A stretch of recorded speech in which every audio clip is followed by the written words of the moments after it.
Embrace the power of knowledge at Sanskriti University, ranked first in most promising university in engineering and management in India. Visit www.sanskriti. केंद्रीय मंत्री चिराग पासवान ने केंद्रीय खाद्य प्रसंस्करण उद्योग मंत्री बनाए जाने पर कहा कि प्रधानमंत्री द्वारा मुझे जो भी जिम्मेदारी दी गई है उसे मैं निभाऊंगा और मुझे एक ऐसे विभाग की जिम्मेदारी दी गई है जिसका मैंने अपने विजन दस्तावेज में उल्लेख किया था। हमारा कृषि प्रधान देश है और ऐसे में ये बहुत अहम है कि किसान जो उत्पादन करता है उसका प्रसंस्करण, पैकेजिंग और मार्केटिंग बढ़िया होनी चाहिए।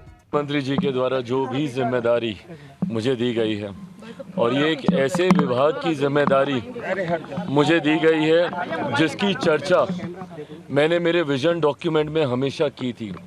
मैंने बिहार फर्स्ट, बिहारी फर्स्ट में जो मेरा विजन है उसमें मैंने हमेशा इस बात का मैंने जिक्र किया था कि प्रोसेसिंग यूनिट्स जब तक हमारे प्रदेश में नहीं लगेंगे, खैर अब तो खैर देश भर की ये बात है, देश भर में जब तक नहीं लगेंगे तब तक हम लोग सही मायनों में जो उत्पादन हमारे किसान करते हैं उसकी सही कीमत उनको नहीं मिलेगी।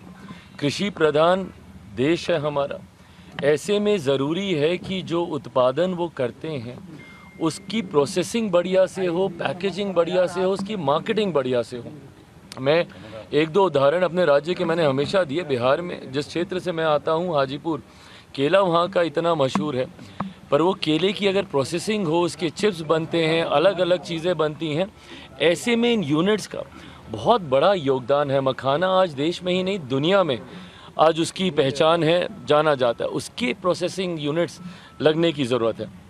ऐसे में मुझे लगता है ना सिर्फ ये देश में बड़े तादाद पर रोज़गार के अवसर देंगे, जितने ज़्यादा इस तरीके के यूनिट्स हम लोग ला सकें, और आने वाला समय मैं मानता हूँ इस विभाग का है। आज भी अगर आप देखें तो दुनिया के बनस्पत ना के बराबर प्रोसेसिंग यूनिट्स हम लोग के पास हैं, और ये समय आज की तारीख में प्रोसेसिंग का ही है। आप विदेशों में जाइए, जिस तरीके से प्रोसेस आइटम्स आपको मिलती हैं, ऐसे में मुझे लगता है कि भारत में ख़ास तौर पे इसका बहुत बड़ा स्कोप है।